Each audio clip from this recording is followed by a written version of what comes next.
Circle inspector దగ్గర case పెట్టించుకొని ఆయనకి దెబ్బలు ఉండాలి కదా, దొంగ కట్లు కట్టించి బెడ్ మీద పండబెట్టారంటే 4 రోజులు. హీ హిమ్సెల్ఫ్ టోల్డ్ మీ విజయవాడలో. అంటే నేను ఇది మీకు చేత కాదా నీ కూట ప్రభుత్వాన్ని ప్రశ్నించట్లేదు, నేను ప్రశ్నించట్లేదు. ఇది ఈ విధమైనటువంటి పనులు చేయని ప్రశ్నించట్లేదు. తప్పు చేసినటువంటి ఎదవలు మీ కళ్ళ ముందర తిరుగుతూ ఉంటే ఎందుకు వదిలిపెడుతున్నారో అని అడుగుతున్నాను. అది కాదండి, ఎంతో సమాచారం సేకరించి ఇంటెలిజెన్స్ వ్యవస్థ పోలీసు మీ ప్రభుత్వం కనుసన్నల్లో ఉండంగా, రాష్ట్రంలో ఉన్న పోలీసు వ్యవస్థలన్నీ మీ కనుసన్నల్లో ఉండంగా, సిఐడి డిపార్ట్మెంట్ మీ చేతుల్లో ఉండంగా, మరి ఈ ప్రభుత్వాలందరూ ఇంత ఫ్రీగా కోర్టుల చుట్టూ తిరుగుతున్నారు, కోర్టుల్లో యాంటిసిపేటరీ బెయిల్ తెచ్చుకుంటున్నారు, రకరకాలుగా వాళ్ళు ఎంజాయ్ చేస్తున్నారు, మీడియా ముందు వచ్చి మాట్లాడుతున్నారు అంటే మరి ఆ రోజుల్ని ఇక్కడ కంపేర్ చేసుకోకపోవచ్చు. కానీ కుక్క కాటుకు చెప్పు దెబ్బ అవసరమా కాదా? వాట్ ఐఎమ్ ఆస్కింగ్, కుక్క కాటుకు చెప్పు దెబ్బ అవసరమా కాదా?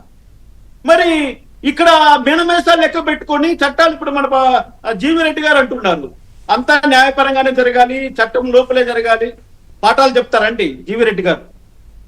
ఎవరిని ఎలా అరెస్ట్ చేయాలో, వాడికి ఏ సెక్షన్ ఎలా అమలు చేయాలో మీరు పాఠం చెప్తారండి.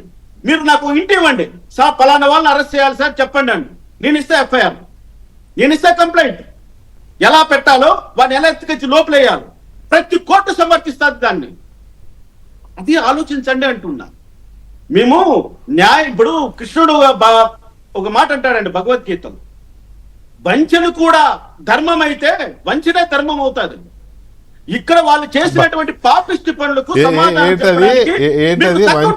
వంచన కర్మం అయితే వంచనే ధర్మం అవుతుందా ఏంటది?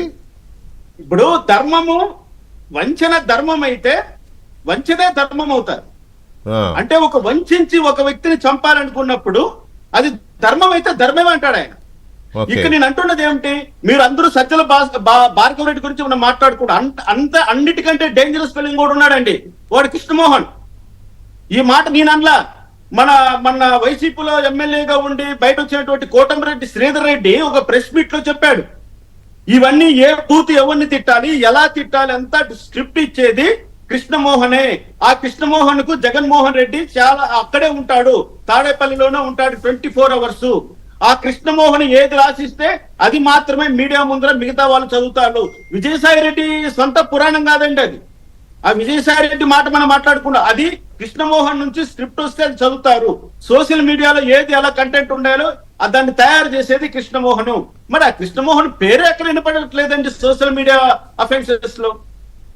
మరి లింక్ పెట్టాలి కదా. ఇప్పుడు ప్రతి ఒక్క దాన్ని మీరు టెక్నాలజీ ఉంది కదా, ఎక్కడ ఏ పోస్ట్ ఎక్కడి నుంచి జనరేట్ అయ్యింది, ఏ సెల్ ఫోన్ నుంచి ఏ మెసేజ్ ట్రాన్స్ఫర్ అయ్యింది, ఏ యూట్యూబ్ ఛానల్ నుంచి ఇంకో యూట్యూబ్ ఛానల్ కి ఎవరు దాన్ని డౌన్లోడ్, అన్ని పెద్ద సమస్య కాదు కదా. చిన్న 10th క్లాస్ పిల్లోడ్ చేయగలుగుతున్న పనులు మనకి ఇంత మెషినరీ వండుకొని 6 నెలల టైం పడుతుందండి. వెంకటకృష్ణ గారు అంటున్నది 6 నెలల సమయం గడిచిపోయింది. ఇంకా 6 నెలలు గడిచిందంటే తర్వాత మళ్ళీ 3 వచ్చేస్తాం మనం అందరము కూడా. మళ్ళీ ప్రజల ముందరికి వెళ్ళాలి, ప్రజల్లో మమేకం కావాలి, ప్రజలకి మళ్ళీ మనం చేసిన అభివృద్ధిని చెప్పుకోవాలి. ఇక్కడ మనం చేస్తున్న అభివృద్ధిని ప్రజలకు చేరలేకపోతుంది 6 నెలల పాటు. అది గమనించండి. జీవిరెడ్డి గారు ఒక మాట చెప్తున్నా, గమనించండి. మనం చేస్తున్న అభివృద్ధి, కూటమి ప్రభుత్వం తీసుకొస్తున్నటువంటి పథకాలు, కూటమి ప్రభుత్వం చేస్తున్నటువంటి అభివృద్ధిని కానీ వాళ్ళు సరిచేస్తున్నటువంటి సంస్కరణలు కానీ ప్రజల దృష్టికి వెళ్ళట్లేదు.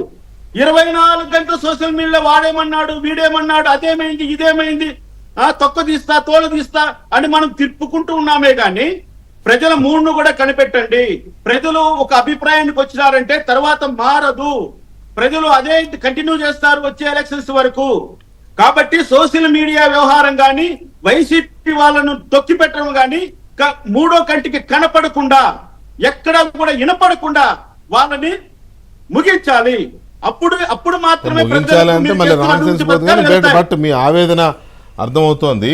రైట్, ఇక్కడ ఒక్క నిమిషం జడ్జి గారు, విక్రమ్ గారు, ఇప్పుడు నిజంగా గత 5 ఏళ్లలో ఇప్పుడు నేను చెప్పిన